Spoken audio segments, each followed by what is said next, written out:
The chamber was tense, the air thick with cameras and whispers. Then Trump leaned forward, his voice sharp, his fingers stabbing through the silence. "Fraud," he said, loud enough for the word to echo. "You're a fraud, Jasmine. Everybody knows it." Some smirked, others gasped, but all eyes turned to Jasmine Crockett. She didn't flinch, she didn't rush. She simply straightened, calm in the storm, her gaze steady as steel. And when she finally answered, her reply flipped the entire room. In one line, Trump's laughter died, and the silence belonged to her. Stay with us, and if you haven't yet, hit subscribe, because this is the moment when the insult turned into defeat. It was supposed to be oversight. Trump turned it into a brawl. The committee chamber gleamed beneath the harsh fluorescent lights, rows of oak desks polished to a shine, microphones glowing red at every station. On the docket, oversight hearings into spending and accountability, dry business to most. But the second Donald Trump walked in, neutrality evaporated. He moved like it was a rally stage, chin high, grin wide, hands waving to cameras as though the marble room were an arena. His aides trailed behind, notebooks in hand, but eyes sharp on the press. Even before the chairman called the hearing to order, Trump had already stolen the air. Across the aisle sat Jasmine Crockett, no entourage, no theatrics, just one folder, a legal pad, and a pen she twirled idly between her fingers. Her posture was straight but unhurried, her eyes calm, as if she'd walked into a storm before and knew exactly how to stand inside it. For half an hour, the exchanges stayed within the guardrails. Policy questions, tense but professional answers. But Trump thrived on breaking rhythm. He leaned into his mic more often, cracked jokes to the gallery, wagged his finger at colleagues. His laughter grew louder with each jab, filling the room like static. Then the spark landed.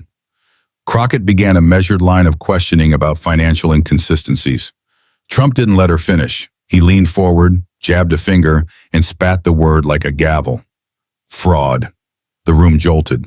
The gallery stirred. Some allies chuckled, pleased at the sting. Others shifted, uneasy with the rawness of the insult. Trump pushed again, louder. "You're a fraud, Jasmine. Everybody knows it. Nothing you say here matters because you're a fraud." Reporters scribbled furiously, underlining the word twice. Photographers zoomed in on Crockett's face, waiting for the crack. Anger, retreat, even a flinch. But Crockett didn't move. She didn't rise, didn't roll her eyes, didn't speak immediately. She let the word echo, let it burn out of Trump's lungs, and then sat straighter. Her stillness became the story. Trump laughed, slapping the desk as though he'd won. But Crockett only folded her hands neatly, leaned closer to the mic, and prepared to answer. Trump thought the insult ended the exchange. Crockett showed it was only the beginning. The word fraud still echoed when the chairman's gavel struck once. "Order," he barked, though his tone carried less conviction than ceremony. He knew the hearing had slipped from his hands the moment Trump threw the insult. Trump wasn't finished. He leaned back in his chair, spreading his hands wide, voice booming as though addressing a stadium crowd. "Look at her. Everyone knows it. Total phony. She pretends she's tough, but it's all fake. Fraud," he chuckled, letting the word linger like smoke. Some allies in the gallery clapped quietly, as though trying to give the insult momentum. But the applause fizzled quickly, drowned out by uneasy murmurs and the scratching of reporters' pens. The cameras didn't cut away. They zoomed closer, drinking in every expression, every twitch of muscle on Crockett's face. She sat perfectly still. Her pen lay flat on the folder. Her eyes never left Trump. The contrast was jarring. He flailed with volume. She commanded with silence. The longer she didn't respond, the thinner his laughter sounded. Finally, Crockett leaned into her microphone. Her voice was calm, each word crisp enough to slice the air. "Mr. Trump, you've called me a fraud 3 times in under a minute. If repeating it made it true, maybe you'd have proved your case. But all you've proven is that you're afraid of my questions." Gasps rolled through the chamber. Reporters' pens raced. Photographers caught the moment Trump's grin faltered just slightly before returning. He snapped back instantly, louder than before. "Afraid? Afraid of you? That's a joke. Nobody's afraid of you. You've got nothing. No credibility, no record, no accomplishments. Fraud. Crockett didn't blink. Her drawl was steady, almost softer now, forcing the chamber to lean closer. Mr. Trump, you've spent your life trying to convince the world you're bigger than the truth. But tonight you're proving something else. You can't handle the truth when it's coming from across this table. The gallery stirred again. One staffer whispered audibly, "That's the clip." Another reporter underlined the phrase, "Can't handle the truth." Trump barked with laughter, slapping the desk. "Oh, please don't lecture me about truth. You don't even know what it means. You wouldn't last 10 minutes in the real world without hiding behind lies." Crockett leaned forward slightly, eyes narrowing. "Then stop interrupting me and let the truth out. Unless you're afraid that the real fraud is going to be exposed." The words landed like a punch in silence. The chuckles died. Even Trump's allies in the back row didn't clap this time. The chairman lifted his gavel again but stopped short. He knew the room didn't need order restored. It was watching the scales tip in real time. Trump called her a fraud. Crockett reached for the receipts. The chamber was buzzing with the aftershock of her last line. Trump leaned forward again, face flushed, his grin stretched tight. "Receipts? Please, the only receipt you've got is a receipt for failure. Everyone knows it. Everyone." He barked another laugh, but it cracked at the edges. Crockett calmly opened the folder in front of her. The sound of paper sliding across the desk echoed louder than Trump's chuckle. She lifted a page, holding it steady so the cameras could catch the header. "Mr. Trump, you've called me a fraud 4 times now, but let's test the word." She glanced down at the page, then read aloud, slow and deliberate. "Donald J. Trump, New York State, 2023, found liable for business fraud in civil court." The room gasped. Aides froze. Reporters nearly dropped their pens before scribbling furiously. Photographers zoomed tight on the page in her hand, its bold black lettering stark against the polished desk. Trump's smile collapsed. He waved a hand dismissively, his voice louder. "Witch hunt, totally unfair case. Everybody knows the judge was biased. It's a scam." His laughter followed, brittle, forced. Crockett didn't look up yet. She slid the first page aside and lifted another.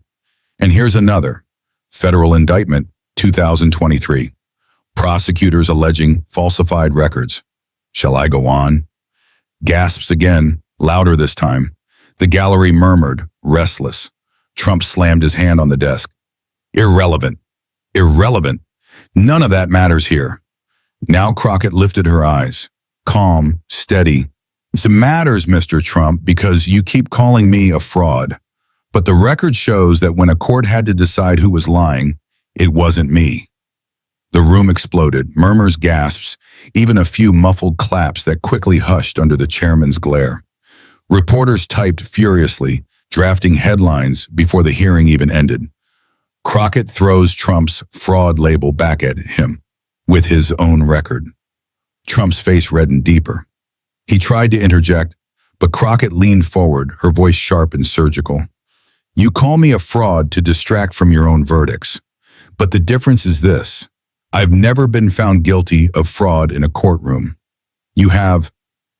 The silence that followed was devastating. Trump opened his mouth, but his laugh wouldn't come. The insult had drawn laughs. The contradiction drew silence. For the first half hour, Trump had been the loudest man in the room. His booming laughter, his interruptions, his finger jabs, all of it had filled the chamber with noise. But the second Crockett read his own verdicts back to him, the volume collapsed. Reporters weren't scribbling Trump's words anymore.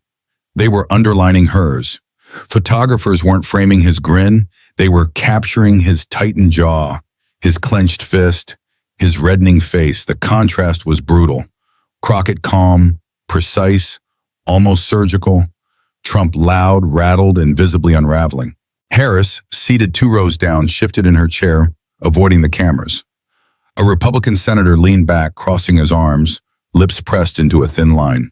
Even Trump's allies in the gallery stopped clapping, their eyes locked nervously on the screens, lighting up with Crockett's quotes. Trump tried to claw back momentum. He slammed his hand on the desk, voice cracking at the edges. "This is all fake news. Nobody believes those cases. Everybody knows I'm innocent. Everybody." His laugh followed, too sharp, too thin, echoing like glass cracking under weight. Crockett leaned forward, her tone steady as a metronome. Mr. Trump, if the record is fake, why are you on it? If the courts are wrong, why did they all rule the same way? You can shout as loud as you want, but the facts are louder. The chamber buzzed again, louder than before. Aides whispered to each other. Staffers passed notes across the aisle. One scribbled line circled twice. She flipped the word back on him. Trump stammered, fumbling for a line, but Crockett pressed the silence against him. She didn't gloat. She didn't raise her voice. She just let his bluster clash against her calm until the weight of the contrast became unbearable. Even the chairman sensed the shift. His gavel, once busy restoring order, now rested untouched. Order didn't need restoring anymore. The silence was working in Crockett's favor. And the gallery, the same gallery that had chuckled at Trump's insult minutes earlier, now leaned toward her. Their eyes were fixed on the woman who hadn't flinched under his attack and had calmly pulled out receipts instead. One journalist whispered audibly, "That's the moment." She just owned it. Trump's face, caught by every camera in the room, told the rest. His grin had collapsed into a scowl. His laugh had died in his throat. For the first time all night, he looked less like a man in control and more like a man cornered. In the chamber, it was a silence. Online, it was an explosion. The second Jasmine Crockett read the verdict aloud, found liable for business fraud, the reaction didn't stay contained to polished desks and marble walls. Reporters had already hit post a 39-second clip, raw and unedited, raced across Twitter within minutes. Trump shouting, "You're a fraud," and Crockett calmly replying with the paper in her hand. The caption said it all. Trump calls Crockett a fraud. She reads his fraud verdict back. Within 10 minutes, the clip hit 500,000 views. Within 20, it was trending under hashtag fraudflip, hashtag Crockett vs Trump, and hashtag receipts don't lie. TikTok creators stitched the moment into loops, adding bold text over Trump's red-faced laughter. "You're a fraud," followed by Crockett holding up the page. The record shows otherwise. Instagram filled with side-by-side screenshots. Trump mid-shout, Crockett calm and steady. Inside the chamber, aides whispered furiously as phones buzzed nonstop. A staffer leaned over, murmuring, "It's already at 2 million. Another scrolled his feet under the desk, shaking his head as hashtags climbed. Trump tried to force the narrative back, his voice even louder now. "Nobody believes it. Fake, rigged, total witch hunt." His laugh followed, hollow and cracked, but his words no longer mattered. The clip had already made its judgment. Cable news cut into programming. Anchors framed it instantly. Crockett turns Trump's insult back on him. Split screens flashed the two faces, Trump jabbing his finger, Crockett calm with her folder. Chyrons read, "Fraud?" Crockett cites court ruling against Trump. Talk radio hosts replayed the line on loop. Podcasts clipped the exchange and released it within hours. Even late-night monologues, taped the same evening, teased the viral moment, with one host quipping, "Turns out the only fraud in the room wasn't wearing heels." Meanwhile, in living rooms across America, people leaned closer to their screens. Some laughed at the irony, others simply shook their heads. One viral tweet summed it up. He called her a fraud. She brought the receipts. Case closed. Back in the chamber, Crockett didn't move. She didn't react to the buzz, didn't gloat. Her calm became the starkest contrast to Trump's bluster. The more he shouted, the more America replayed her silence between his words. And as the hearing stretched on, it was obvious. The chamber wasn't just hosting an oversight session anymore. It was hosting the viral moment that defined the night. The laughter faded. The faces told the truth. By the 25th minute, the word fraud no longer carried the sting Trump had hoped. He repeated it again and again, louder each time, but the force had drained away. His laugh followed, brittle, almost breaking as it echoed through a chamber that wasn't laughing with him anymore. The senators' faces said it all. A Republican who had chuckled at Trump's first jab now sat stiff, arms crossed, lips pressed thin. A Democrat leaned back in her chair, shaking her head with a faint smile of disbelief. Even the chairman, once tapping his gavel frantically, now sat motionless, letting the silence after Crockett's words do the work. The gallery whispered, but the whispers weren't ridiculing Crockett. They were dissecting Trump's collapse. One aide muttered, "He lost the room when she read that paper." Another, scrolling furiously on his phone, whispered, "It's already 10 million views." Reporters weren't scribbling his insults anymore. Their pens flew only when Crockett spoke, or when Trump's face cracked visibly under the cameras. Photographers snapped the contrast. Trump red-faced, leaning forward mid-shout. Crockett calm, poised, hands folded neatly on her desk. The aides behind Trump shifted uncomfortably. One whispered something in his ear. He waved it away, too busy forcing another laugh. But the cameras caught the aide's expression. Weary, resigned, the look of someone who already knew the verdict. Crockett didn't gloat. She didn't even move much. She sat like stone, her eyes steady, her silence sharper than any insult. Every time Trump tried to push louder, the chamber's stillness swallowed him whole. And then came the juror faces. Not literal jurors, but senators sitting like arbiters. Their eyes betrayed their thoughts.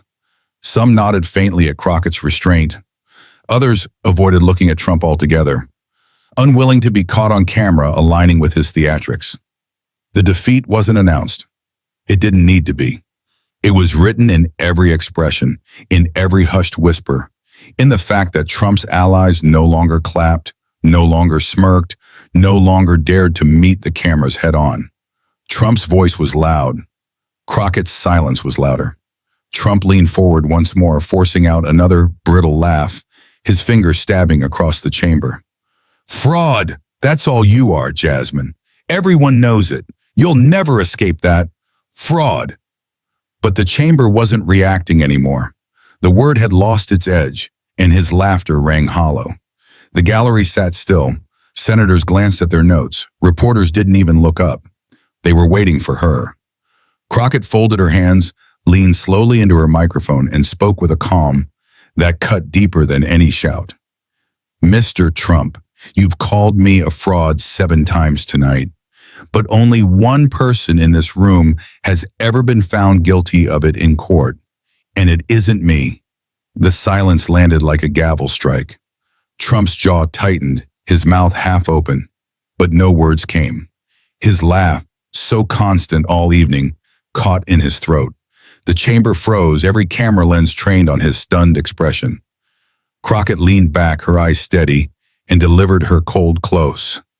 "You tried to bury me with one word, but the record buried you with it first." The room erupted in silence. Not applause, not laughter, but the heavy quiet of a duel already decided. Reporters scribbled furiously. Photographers captured the exact moment Trump leaned back, red-faced, scowling, while Crockett sat composed and still. The chairman didn't even bother with the gavel. He knew the session was over. The verdict wasn't in the record. It was in the silence that followed her line. Was Jasmine Crockett right to shut Trump down with his own record? Or did she go too far? Tell me what you think in the comments. And if you missed our last story, Trump laughs at Obama, his one line shocks everyone, go watch it now. Don't forget to hit subscribe, because the next clash will be even bigger.